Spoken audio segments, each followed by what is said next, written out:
ವೀಕ್ಷಕರೇ ನಮಸ್ಕಾರ.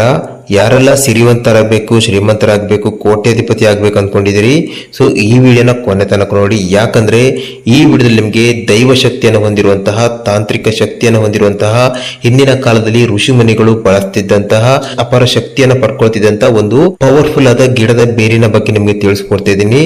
ಈ ಗಿಡದ ಬೇರನ್ನ ನೀವು ಮನೆಗೆ ತಗೊಂಡು ಬಂದ್ರೆ, ಅಥವಾ ನೀವು ಮನೆಗೆ ತಗೊಂಡು ಬಂದು ನೀವು ಏನು ಹಣವನ್ನ ಇಡ್ತೀರಿ ಆ ಪೆಟ್ಟಿಗೆಲ್ಲ ಇಟ್ಟರೆ, ಅಥವಾ ಇದನ್ನು ನೀವು ಯಾವ ರೀತಿ ತಿಳಿಸ್ಕೊಡ್ತೀನಿ ಅದೇ ರೀತಿಯಾಗಿ ಇದನ್ನು ನೀವು ಬಳಕೆ ಮಾಡಿದ್ರೆ ನೀವು ಕೋಟ್ಯಾಧಿಪತಿ ಆಗ್ತೀರಿ. ಹೌದು, ಯಾಕಂದ್ರೆ ಅಷ್ಟು ಶಕ್ತಿ, ಅಷ್ಟು ಪವರ್ಫುಲ್ ಆಗಿ ಈ ಬೇರ್ ನಿಮಗೆ ಕೆಲಸ ಮಾಡಿಕೊಡುತ್ತೆ, ಧನವನ್ನ ಆಕರ್ಷಣೆ ಮಾಡಿಕೊಡುತ್ತೆ.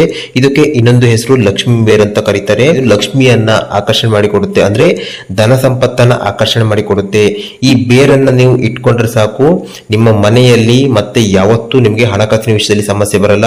ಸೊ ನಿಮ್ಮ ಪರ್ಸ್ನಲ್ಲಿ ಯಾವತ್ತೂ ದುಡ್ಡು ತುಂಬಿರುತ್ತೆ.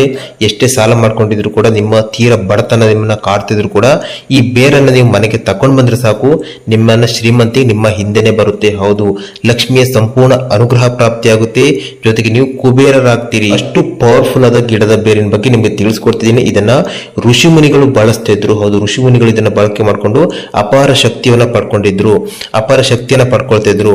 ಹಾಗಾದ್ರೆ ಈ ಗಿಡ ಮೂಲಿಕೆ ಯಾವುದು, ಈ ಗಿಡದ ಬೇರು ಯಾವುದು, ಇದು ನಿಮ್ಗೆ ಎಲ್ಲಿ ಸಿಗುತ್ತೆ, ಸೊ ಇದರಿಂದ ನಿಮ್ಗೆ ಧನ ಲಾಭ ಯಾಕೆ ಪ್ರಾಪ್ತಿಯಾಗುತ್ತೆ, ಜೊತೆಗೆ ಈ ಗಿಡದ ಬಗ್ಗೆ ಪುರಾಣದಲ್ಲಿ ಏನ್ ಕಥೆ ಇದೆ ಇದ್ರ ಬಗ್ಗೆ ನಿಮ್ಗೆ ಸಂಪೂರ್ಣವಾಗಿ ತಿಳಿಸ್ಕೊಡ್ತೀನಿ. ಸೊ ಈ ಬೇರ ನೀವು ಮನೆಗೆ ತಕೊಂಡ್ ಬಂದ್ರೆ ಸಾಕು, ನೀವು ರಾತ್ರಿ ನಿಮ್ಮ ಅದೃಷ್ಟ ಬದಲಾಗುತ್ತೆ. ಹೌದು, ಎಷ್ಟೇ ಬಡತನ ನಿಮ್ಮನ್ನ ಕಾಡ್ತಿದ್ರು ಕೂಡ ನಿಮ್ಗೆ ಶ್ರೀಮಂತಿಗೆ ಹೇಗೆ ಬರುತ್ತಂದ್ರೆ ನಿಮ್ಗೆ ನಂಬಕ್ಕಾಗಲ್ಲ, ದಿಢೀರನ್ನ ನೀವು ಶ್ರೀಮಂತರಾಗ್ತೀರಿ.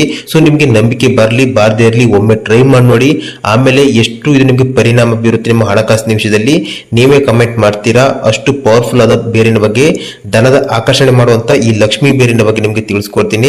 ವೀಕ್ಷಕರೇ, ಮೊದಲೇದಾಗಿ ಅಮ್ಮ ಮಹಾಲಕ್ಷ್ಮಿ ಮನೆಗೆ ಬಾರಮ್ಮಂತ ಆ ತಾಯಿ ಕುರಿತು ಒಂದು ಒಳ್ಳೆ ಕಮೆಂಟ್ ಮಾಡಿ. ಕಮೆಂಟ್ ಬಾಕ್ಸ್ ನಲ್ಲಿ ವಿಡಿಯೋವನ್ನ ಲೈಕ್ ಮಾಡಿ, ತಪ್ಪದೆ ಲೈಕ್ ಮಾಡಿ. ಪ್ರತಿಯೊಬ್ಬರು ನಿಮ್ಮ ಕುಟುಂಬದವರಿಗೆ, ಮನೆಯವರಿಗೆ ವಾಟ್ಸ್ಆಪ್ ಗ್ರೂಪ್ ಅಲ್ಲಿ ಶೇರ್ ಮಾಡಿ. ಅವರಿಗೆ ಇದರಿಂದ ಬೆನಿಫಿಟ್ ಆಗುತ್ತೆ, ತುಂಬಾ ಅನುಕೂಲ ಆಗುತ್ತೆ. ಜೊತೆಗೆ ಈ ಮಾಹಿತಿ ಶೇರ್ ಮಾಡಿದಕ್ಕೆ ಅವರಿಗೆ ಕೂಡ ಖುಷಿ ಆಗುತ್ತೆ.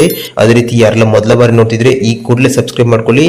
ಇದೇ ರೀತಿಯಂತಹ ತಂತ್ರವಿದ್ಯೆಗಳಲ್ಲಿ, ಶಾಸ್ತ್ರದಲ್ಲಿ ಉಲ್ಲೇಖವಾಗಿರೋ ರೀತಿ ಯಾವ ರೀತಿ ನೀವು ಖರ್ಚಿಲ್ದೇನೆ ಧನವನ್ನ ಆಕರ್ಷಣೆ ಮಾಡಬಹುದು, ಶ್ರೀಮಂತಿಕೆಯನ್ನ ಪಡ್ಕೊಳ್ಬಹುದು, ಸಾಲಬಾಧೆ ನಿವಾರಣೆ ಮಾಡ್ಕೊಳ್ಬಹುದು, ಆರೋಗ್ಯ ಸಮಸ್ಯೆ ಇದ್ರೆ ನಿವಾರಣೆ ಮಾಡ್ಕೋಬಹುದು. ಪವರ್ಫುಲ್ ಆದ ರೆಮಿಡಿಯನ್ನ ಈ ಚಾನಲ್ ತಿಳಿಸ್ಕೊಡ್ತೀವಿ, ಹಾಗಾಗಿ ಸಬ್ಸ್ಕ್ರೈಬ್ ಮಾಡ್ಕೊಳ್ಳಿ. ವೀಕ್ಷಕರೇ, ಗಿಡಮೂಲಿಕೆ ಬಗ್ಗೆ ನಿಮ್ಗೆ ಗೊತ್ತಿದೆ, ಗಿಡಮೂಲಿಕೆ ಶಕ್ತಿ ಬಗ್ಗೆ ನಿಮ್ಗೆ ಗೊತ್ತಿದೆ. ರಾಮಾಯಣದಲ್ಲಿ, ಮಹಾಭಾರತದಲ್ಲಿ ಹಲವಾರು ಬಾರಿ ಇದರ ಬಗ್ಗೆ, ಗಿಡಮೂಲಿಕೆ ಶಕ್ತಿ ಬಗ್ಗೆ ಒಂದು ಸ್ಟೋರಿಗಳು ಬರುತ್ತೆ, ನೀವು ನೋಡಿರ್ಬೋದು, ಕೇಳಿರ್ಬೋದು. ರಾಮ ಮತ್ತೆ ರಾವಣ ನಡುವೆ ಯುದ್ಧ ಸಂದರ್ಭದಲ್ಲಿ ಲಕ್ಷ್ಮಣ ಮೂರ್ಛೆ ಹೋಗಿರ್ತಾನೆ. ಅವಾಗ ಹನುಮಂತ ಸಂಜೀವಿನಿ ಗಿಡಮೂಲಿಕೆ ಪರ್ವತವನ್ನ ಎತ್ಕೊಂಡು ಬರ್ತಾನೆ. ಅದರಲ್ಲಿ ಇರುವಂತ ಕೆಲವೊಂದು ಪವರ್ಫುಲ್ ಆದ ಗಿಡಮೂಲಿಕೆ ಮೂಲಕ ಲಕ್ಷ್ಮಣನಿಗೆ ಮತ್ತೆ ಜೀವ ಬರುತ್ತೆ. ಸೊ ಇದರಿಂದ ನಮ್ಗೆ ಗೊತ್ತಾಗುತ್ತೆ ಒಂದೊಂದು ಗಿಡಮೂಲಿಕೆಯಲ್ಲಿ ಎಷ್ಟೊಂದು ಶಕ್ತಿ ಇರುತ್ತೆ, ದೈವ ಶಕ್ತಿ ಇರುತ್ತೆ ಅಂತ. ಸೊ ಅಂತಹ ಗಿಡಮೂಲಿಕೆಯಲ್ಲಿ ಒಂದು ಪವರ್ಫುಲ್ ಆದಂತಹ ಗಿಡಮೂಲಿಕೆ ಬಗ್ಗೆ ನಿಮ್ಗೆ ಈ ವಿಡಿಯೋದಲ್ಲಿ ತಿಳಿಸ್ಕೊಡ್ತೀನಿ. ಸೊ ಯಾವಾಗ ಈ ಗಿಡಮೂಲಿಕೆ ನೀವು ಮನೆಗೆ ತಗೋ ಬರ್ತೀರಿ, ಅಲ್ಲಿಂದ ನಿಮ್ಮ ಅದೃಷ್ಟ ಬದಲಾಗುತ್ತೆ. ರಾತ್ರಿ ನಿಮ್ಗೆ ಸಂಪತ್ತು ಒಲಿದು ಬರುತ್ತೆ, ಲಕ್ಷ್ಮಿಯ ಸಂಪೂರ್ಣ ಅನುಗ್ರಹ ಬರುತ್ತೆ. ಇದಕ್ಕೆ ಈ ಗಿಡಮೂಲಿಕೆ ನಿಮ್ಗೆ ಅರಣ್ಯಕ್ಕೆ ಹೋಗುವಂತ ಗೊತ್ತಿಲ್ಲ, ನಿಮ್ಮ ಮನೆಯ ಆಸುಪಾಸಿನಲ್ಲಿ ಇರುವಂತಹ ಗಿಡ. ಹೌದು, ಈ ಗಿಡಕ್ಕೆ ಇನ್ನೊಂದು ಹೆಸರು ಉತ್ತರಾಣಿ ಗಿಡ ಅಂತ ನೀವು ಕೇಳಿರ್ಬೋದು, ಅಥವಾ ಈ ಗಿಡವನ್ನ ನೀವು ನೋಡಿರ್ತೀರಿ, ಬಟ್ ಇದರ ಹೆಸರು ನಿಮ್ಗೆ ಗೊತ್ತಿರಲ್ಲ. ಈ ಗಿಡಕ್ಕೆ ಉತ್ತರಾಣಿ ಗಿಡ ಅಂತ ಕರೀತಾರೆ. ಸೊ ಈ ಗಿಡ ಎಷ್ಟು ಪವರ್ಫುಲ್ ಆಗಿದೆ ಅಂದ್ರೆ, ಸೊ ಇದ್ರ ಬಗ್ಗೆ ಒಂದು ಸ್ಟೋರಿ ಕೂಡ ಸಿಗುತ್ತೆ ನಿಮ್ಗೆ ಪುರಾಣದಲ್ಲಿ. ಸಮುದ್ರ ಮಥನ ಆಗ್ಬೇಕಾದ್ರೆ ರಾಕ್ಷಸರು ಮತ್ತು ದೇವತೆಗಳು ಸೇರಿ ಸಮುದ್ರವನ್ನ ಮಥನ ಮಾಡ್ತಾರೆ. ಸೊ ಅವಾಗ ಅಮೃತ ಸಿಗುತ್ತೆ, ಒಂದು ಕೊಡದಷ್ಟು ಅಮೃತ ಸಿಗುತ್ತೆ. ಸೊ ರಾಕ್ಷಸರಿಗೆ ಮತ್ತೆ ದೇವತೆಗಳಿಗೆ ಸೊ ನನಗೆ ಬೇಕಂತ ಫೈಟ್ ಆಗುತ್ತೆ. ಸೊ ಕೆಲವೊಂದು ಅಮೃತ ಏನು ಕುಂಡ ಇದೆ ಅದರಿಂದ ಕೆಲವೊಂದು ಹನಿ ಅಮೃತ ಕೆಳಗೆ ಬೀಳುತ್ತೆ. ಆ ಬಿದ್ದಂತ ಹನಿ ಏನಿದೆ, ಅಮೃತದ ಹನಿ, ಅದು ನೇರವಾಗಿ ಉತ್ತರಾಣಿ ಗಿಡದ ಮೇಲೆ ಬಿತ್ತು. ಹಾಗಾಗಿ ಉತ್ತರಾಣಿ ಗಿಡಕ್ಕೆ ಅಷ್ಟೊಂದು ಶಕ್ತಿ ಬಂತಂತ ಪುರಾಣದಲ್ಲಿ ಉಲ್ಲೇಖ ಆಗಿದೆ. ಹಾಗಾದ್ರೆ ಈ ಉತ್ತರಾಣಿ ಗಿಡವನ್ನ ನೀವು ಯಾವ ರೀತಿ ತಗೊಂಡು ಬರ್ಬೇಕು, ಯಾವ ರೀತಿ ಇದನ್ನ ಶಕ್ತಿಯನ್ನು ಬಳಕೆ ಮಾಡ್ಕೋಬೇಕು, ಸಂಪೂರ್ಣವಾದ ನಿಮ್ಗೆ ಮಾಹಿತಿಯನ್ನು ತಿಳಿಸ್ಕೊಡ್ತೀನಿ. ಈ ವಿಧಾನದಲ್ಲಿ ಈ ಉತ್ತರಾಣಿ ಗಿಡದ ಬೇರನ್ನು ನೀವು ಬಳಕೆ ಮಾಡಿದ್ದೆ ಹೌದಾದ್ರೆ ನಿಮ್ಗೆ ಧನಾಕರ್ಷಣೆ ಆಗುತ್ತೆ, ಜನಾಕರ್ಷಣೆ ಆಗುತ್ತೆ, ಲಕ್ಷ್ಮಿಯ ಸಂಪೂರ್ಣ ಆಕರ್ಷಣೆ ಆಗುತ್ತೆ, ಕುಬೇರರಾಗ್ತೀರಿ. ನಿಮಗೆ ಎಷ್ಟೇ ದಟ್ಟ ದರಿದ್ರ ಇದ್ರೂ ಕೂಡ ಅದು ದೂರ ಆಗಿ ನೀವು ಲಕ್ಷ್ಮೀವಂತರಾಗ್ತೀರಿ, ಶ್ರೀಮಂತರಾಗ್ತೀರಿ. ಹಾಗಾದ್ರೆ ನೀವು ಏನ್ ಮಾಡ್ಬೇಕು ನಿಮ್ಗೆ ತಿಳಿಸ್ಕೊಡ್ತೀನಿ. ಮೊದಲೇದಾಗಿ ಈ ಗಿಡವನ್ನ ನೀವು ನಿಮ್ಮ ಮನೆಗೆ ತಗೊಂಡ್ ಬರ್ಬೇಕಾದ್ರೆ ಮಾಡಬೇಕಾದ್ರೆ ಅದು ಅಮಾವಾಸ್ಯೆ ದಿನ ಬೆಳಗ್ಗೆ ಬೇಗ ಎದ್ದು ಸೂರ್ಯೋದಯ ಆಗೋಕ್ಕಿಂತ ಮೊದಲು ನೀವು ಎದ್ದು ಉತ್ತರಾಣಿ ಗಿಡವನ್ನ ತಗೊಂಡು ಬರಬೇಕು. ಅಂದ್ರೆ ಉತ್ತರಾಣಿ ಗಿಡದ ಬೇರನ್ನು ತಗೊಂಡು ಬರಬೇಕು. ಬೇರನ್ನ ತಗೊಂಡು ಬಂದು ಅದನ್ನು ಚೆನ್ನಾಗಿ ತೊಳಿಬೇಕು. ಚೆನ್ನಾಗಿ ತೊಳೆದ ನಂತರ ಅದಕ್ಕೆ ನೀವು ಏನ್ ಮಾಡ್ಬೇಕು, ಸ್ವಲ್ಪ ನೀರನ್ನ ಹಾಕಿ ಗಂಧವಾಗಿ ಮಾಡ್ಕೋಬೇಕು. ಹೌದು, ಸ್ವಲ್ಪ ನೀರನ್ನು ಹಾಕಿ ಅದನ್ನ ತೇದಿ ನೀವು ಗಂಧವಾಗಿ ಮಾಡ್ಕೋಬೇಕು. ಅದನ್ನ ನೀವು ಹಚ್ಕೊಂಡು ಹೋಗ್ಬೇಕು. ಪ್ರತಿದಿನ ನೀವು ಎಲ್ಲಿಗೆ ಹೋಗ್ತೀರಿ, ಜಾಬಿಗೆ ಹೋಗುತ್ತಿದ್ರೆ ಹಣೆಗೆ ತಿಲಕವಾಗಿ ಹಚ್ಕೊಂಡು ಹೋಗ್ಬೇಕು. ಉದ್ಯೋಗಕ್ಕೆ ಹೋಗ್ತಿದ್ರೆ ಅಥವಾ ನಿಮ್ದು ಸ್ವಂತ ಶಾಪ್ ಇದ್ರೆ, ಬಿಸ್ನೆಸ್ ಇದ್ರೆ ನೀವು ಅದನ್ನ ಹಣೆಗೆ ತಿಲಕವಾಗಿ ಹಚ್ಕೊಂಡು ಹೋಗ್ಬೇಕು. ಈ ರೀತಿಯಾಗಿ ಎಲ್ಲಿಯ ತನಕ ನಿಮ್ಮ ಹಣೆಯಲ್ಲಿ ಅದು ತಿಲಕವಾಗಿರುತ್ತೆ ಅಲ್ಲಿಯ ತನಕ ನಿಮ್ಮ ಕಡೆ ಅದು ಧನವನ್ನ ಆಕರ್ಷಣೆ ಮಾಡ್ತಿರುತ್ತೆ.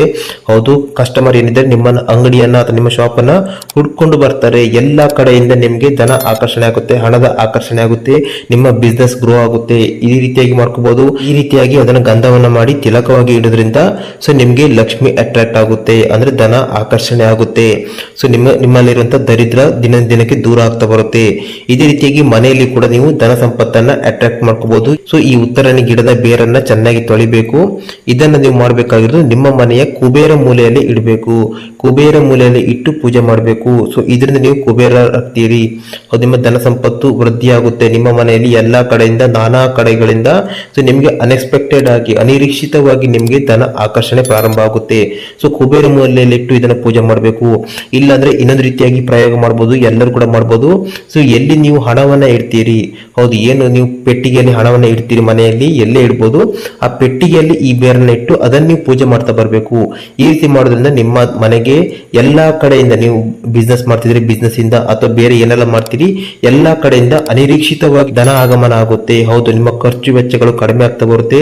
ನಿಮ್ಮ ಮನೆಗೆ ಪ್ರತಿ ದಿನ ಪ್ರತಿ ಕ್ಷಣ ನಿಮ್ಗೆ ಬೇರೆ ಬೇರೆ ರೀತಿಯಲ್ಲಿ ನಿಮ್ಗೆ ಹಣದ ಆಕರ್ಷಣೆ ಆಗ್ತಿರುತ್ತೆ. ನಿಮ್ಮ ಖರ್ಚು ಕಡಿಮೆ ಆಗುತ್ತೆ, ಆದಾಯ ಜಾಸ್ತಿ ಆಗ್ತಾ ಹೋಗುತ್ತೆ.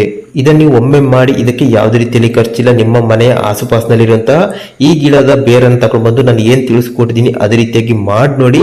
ಆಮೇಲೆ ಪ್ರತಿಫಲ ಎಷ್ಟು ನಿಮಗೆ ಸಿಕ್ತು, ಎಷ್ಟು ಆಕರ್ಷಣೆ ಆಯ್ತು, ಹಣದ ಆಕರ್ಷಣೆ ಆಯ್ತು, ಕಮೆಂಟ್ ಬಾಕ್ಸ್ ಅಲ್ಲಿ ನೀವೇ ಕಮೆಂಟ್ ಮಾಡ್ತೀರಾ. ಸ್ನೇಹಿತರೆ, ಈ ಮಾಹಿತಿ ನಿಮಗೆ ಸ್ವಲ್ಪ ಇಷ್ಟ ಆದರೂ ವಿಡಿಯೋವನ್ನ ಲೈಕ್ ಮಾಡಿ, ನಿಮ್ಮ ಸ್ನೇಹಿತರಿಗೆ, ಕುಟುಂಬದವರಿಗೆ ಸೊ ವಾಟ್ಸಪ್ ಅಲ್ಲಿ ಶೇರ್ ಮಾಡಿ, ಅವರಿಗೂ ತುಂಬಾ ಇಷ್ಟ ಆಗುತ್ತೆ. ಕಮೆಂಟ್ ಬಾಕ್ಸ್ ಅಲ್ಲಿ ಓಂ ಶ್ರೀ ಮಹಾಲಕ್ಷ್ಮಿ ನಮ ಅಂತ ಕಮೆಂಟ್ ಮಾಡಿ. ಜೊತೆಗೆ ಯಾರೆಲ್ಲ ಮೊದಲ ಬಾರಿ ನೋಡ್ತಿದ್ರಿ ಪ್ರತಿಯೊಬ್ಬರು ಸಬ್ಸ್ಕ್ರೈಬ್ ಮಾಡ್ಕೊಳ್ಳಿ. ಯಾಕಂದ್ರೆ ₹1 ಖರ್ಚಿಲ್ದೇನೆ ಮನೆಯಲ್ಲಿರುವಂತಹ ಕೆಲವೊಂದು ವಸ್ತುಗಳ ಮೂಲಕ ಯಾವ ರೀತಿ ನೀವು ಹಣವನ್ನ ಅಟ್ರಾಕ್ಟ್ ಮಾಡಬಹುದು, ಸಂಪೂರ್ಣವಾದ ಮಾಹಿತಿಯನ್ನು ನಿಮಗೆ ಬೇರೆ ಬೇರೆ ವಿಡಿಯೋದಲ್ಲಿ ತಿಳಿಸ್ಕೊಡ್ತಾ ಇರ್ತೀನಿ, ಬೇರೆ ಬೇರೆ ರೆಮಿಡಿ ಮೂಲಕ ತಿಳಿಸ್ಕೊಡ್ತಾ ಇರ್ತೀವಿ. ಹಾಗಾಗಿ ಸಬ್ಸ್ಕ್ರೈಬ್ ಮಾಡ್ಕೊಳ್ಳಿ.